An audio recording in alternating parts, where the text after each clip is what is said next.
গছবোৰো বাৰু বাংলাদেশী নেকি? গছবোৰো বাৰু অবৈধ বিদেশী নেকি? গছবোৰো বাৰু অচিনাকি নেকি? নমস্কাৰ, মই শাহিন চুলতানা।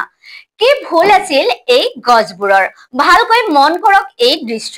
মুখ্যমন্ত্ৰী হিমন্ত বিশ্ব শৰ্মাৰ ফেচবুকত আপলোড কৰা এটি ভিডিঅ'। মুখ্যমন্ত্ৰীগৰাকীয়ে ফেচবুকত এই ভিডিঅ'টি আপলোড কৰি গৌৰৱৰ সুৰত উল্লেখ কৰিছে যে শেহতীয়াকৈ আমি গোৱালপাৰা ৰংজলি ৰেঞ্জৰ পৰা 20 হেক্টৰ বনভূমি মুকলি কৰিবলৈ সক্ষম হৈছো। যিকোনো পৰিস্থিতিতে বনভূমি বেদখলৰ বিৰুদ্ধে আমাৰ পদক্ষেপ অব্যাহত থাকিব। আমাৰ বাৰ্তাটো স্পষ্ট, বেদখল কাহানিও গ্ৰহণযোগ্য নহয়।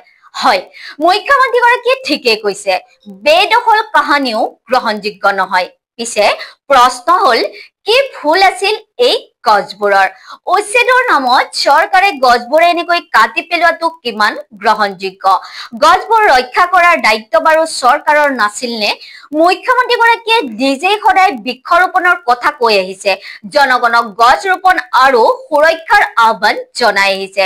ধনৰ প্ৰলোভন দি ৰাজ্যৰ মহিলাসকলক গছ ৰোপণৰ উৎসাহিত কৰিছিল এইগৰাকী স্বয়ং মুখ্যমন্ত্ৰী হিমন্ত বিশ্ব শৰ্মাই। কিন্তু তাৰ বিপৰীতে উচ্ছেদৰ নামত সজীৱ গছবোৰ এনেদৰে কাটি তহিলং কৰিছে খোদ চৰকাৰ কৰ্তৃপক্ষই।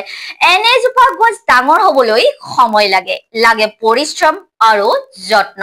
ফলত চৰকাৰৰ বাহাদুৰৰ এনে কাণ্ডই সচেতন মহলৰ চকু যেন কপালত উঠাইছে। উত্থাপিত হৈছে একাধিক প্ৰশ্নৰ। বিভিন্নজনৰ মতে গছবোৰ চৰকাৰে নিজেই জব্দ কৰি সুৰক্ষা দিব নোৱাৰিলেহেঁতেন নে? উচ্ছেদ কৰিছে ঠিক আছে, কিন্তু গছবোৰ এনেকৈ কাটি তহিলং কৰাৰ বিপৰীতে চৰকাৰে জব্দ কৰি নিজেই কিবা কামত লগাব নোৱাৰিলেহেঁতেন নে?